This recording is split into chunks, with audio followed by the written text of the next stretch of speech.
23 февраля. В 2 часа ночи все населенные пункты Чечено-Ингушетии оцеплены войсками.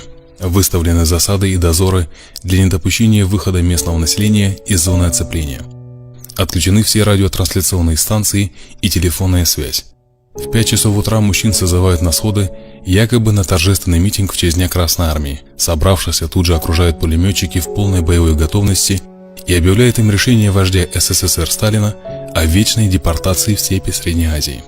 В это время в двери домов уже стучались опергруппы НКВД, выгоняя из них женщин, детей, немощных. Людей буквально излавливали прямо на местах. Люди ничего не знали о судьбе своих родственников, оказавшихся в ту ночь в другом селе, вплоть до прибытия в Казахстан. Во второй половине дня 23 февраля почти во всех районах Чечено-Ингушетии выпал обильный снег, в связи с чем создавались затруднения в перевозке людей до пунктов погрузки, особенно в горных районах. Это обстоятельство стало роковым для нескольких тысяч человек, которые будут названы нетранспортабельными. Чтобы не нарушать сроки погрузки в эшелоны, сотрудники НКВД умертвляли людей прямо на местах. Расстреливали, топили в озерах, сжигали заживо. Таких страшных мест в одной только горной части Ингушетии несколько. В мечети селения Цори заживо сгорели около 50 человек, в Течахке 80 человек. Сожжены люди в школе-интернате селения Хамхи. В Чечне сожжены, по разным данным, около 700 человек в селении Хайбах.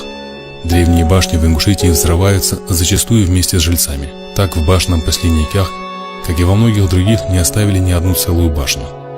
Уже к утру следующего дня из населенных пунктов будет вывезено 333 739 человек.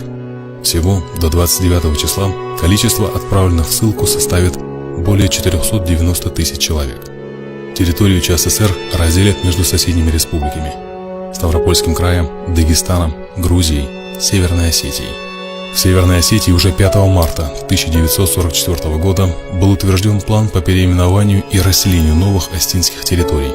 Были составлены списки желающих заселить опустевшие дома соседей, количество которых превышало лимит, выделенный верховным руководством для осетин.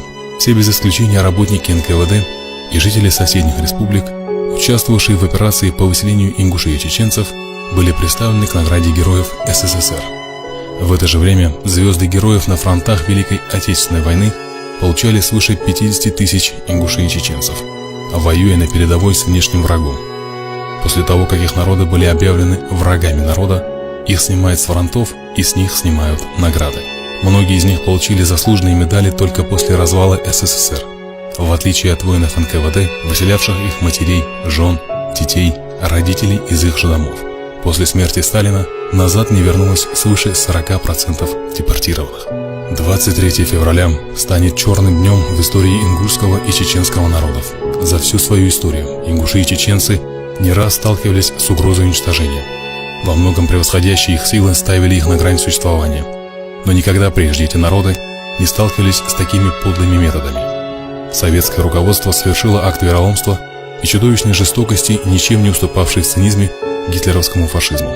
Навсегда останется в памяти каждого настоящего ингуша и чеченца святая память об отцах, память о сотнях тысячах погибших. 23 февраля. День памяти и скорби. Далгозат Павлдолт Бейнчар.